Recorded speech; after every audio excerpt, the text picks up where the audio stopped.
ఒరే పందినాయాల, ఇడ్లీలు దోశలు బోండాలు పూరీలు తింటా మానేరా అంటే మా తాత కూడా అవన్నీ తినే 100 ఏళ్ళు 110 ఏళ్ళు బతికాడు, నీకేం తెలియదు పోరా అంటావు. ఇప్పుడు ఎవరికి ఎన్ని తెలుసో ప్రూవ్ చేస్తా. ఫస్ట్ నువ్వు ఒకటి గుర్తుపెట్టుకో, నువ్వే మీ తాత కాదు. మీ తాత ప్రోటీన్, హెల్దీ ఫ్యాట్, ఫైబర్ లాంటివి పెద్దగా తినకపోయినా 100 ఏళ్ళు ఎలా బతికాడో ఒకసారి డీకోడ్ చేద్దాం. నీ లైఫ్ స్టైల్ ని మీ తాత లైఫ్ స్టైల్ ని పక్క పక్కన పెట్టి కంపేర్ చేద్దాం. మీ తాత రోజుకి 8 గంటల పాటు మండు టెంట్లో పని చేస్తాడు, లాట్ ఆఫ్ ఫిజికల్ వర్కౌట్ చేస్తాడు. కానీ నువ్వు మాత్రం జిమ్కి వెళ్ళి గంట సేపు మాత్రం వర్కౌట్ చేస్తావు, అది కూడా ఏసీలో. కొంతమంది అయితే ఆ గంట సేపు కూడా వర్కౌట్ చేయరు, అదేదో 10K స్టెప్స్ అని చెప్పేసి చేతబడులు చేసే ప్రోగ్రామ్ పెట్టుకున్నారు. 1 అవర్ వర్కౌట్ చేయటం, 8 గంటల పాటు మండు టెంట్లో పని చేయటం, బోత్ ఆర్ నాట్ సేమ్.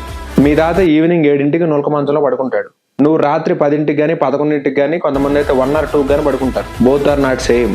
మీ తాతకు ఐస్ క్రీమ్లు, పిజ్జాలు, బర్గర్లు, చాక్లెట్లు, పేస్ట్రీలు ఏమీ తెలియదు. జస్ట్ అన్నంలోకి ఒకటే కూర వేసుకుని పల్చడి మధ్యకి తాగుతాడు. కానీ నువ్వు మాత్రం బఫెట్లు అంటావు, మండీలు అంటావు, రెస్టారెంట్స్ అంటావు, పిజ్జా సెంటర్లు అంటావు, ఐస్ క్రీమ్ పార్లర్లు అంటావు. Both are not same.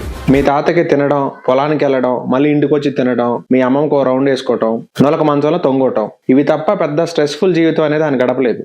పెద్దగా పీకే ప్రోగ్రాం కూడా ఏం పెట్టుకోలేదు. కానీ నువ్వు మాత్రం సాఫ్ట్వేర్ కంపెనీలో వాడెవడో కింద కుక్కలాగా బానిసలాగా పనిచేసుకుంటూ ఎప్పుడెప్పుడు వీకెండ్ వస్తుందా అని చెప్పేసి క్యాలెండర్ వైపు దిగాలుగా చూస్తూ, నీ పిల్లలు పెట్టే ఖర్చులు తట్టుకోలేక ఒక్క ఇన్కమ్ సరిపోక షేర్ మార్కెట్లు అంటావు, రియల్ ఎస్టేట్ అంటావు, ఆఖరికి ఇన్స్టా, యూట్యూబ్ నుంచి కూడా ఇన్కమ్ కావాలంటావు. నీది చాలా స్ట్రెస్ఫుల్ లైఫ్. మీ ఇద్దరు లైఫ్ లో బోత్ ఆర్ నాట్ సేమ్. మీ తాత తిన్న ఫుడ్ నువ్వు కూడా తినాలి అంటే మీ తాత గడిపిన లైఫ్ స్టైల్ నువ్వు కూడా గడపాలి. తిండి మాత్రం మీ తాత పేరు చెప్పుకొని తిని, లైఫ్ స్టైల్ మాత్రం నీ ఓన్ లైఫ్ స్టైల్ ఫాలో అయితే యమధర్మరాజు దగ్గర ఉన్న దున్నపోతు కొమ్ములకి నువ్వు బలవటం గ్యారంటీ. మీ తాతను అడ్డం పెట్టుకొని, ఆయనకున్న గోచిని అడ్డం పెట్టుకొని పందిలాగా తింటాం ఆపి.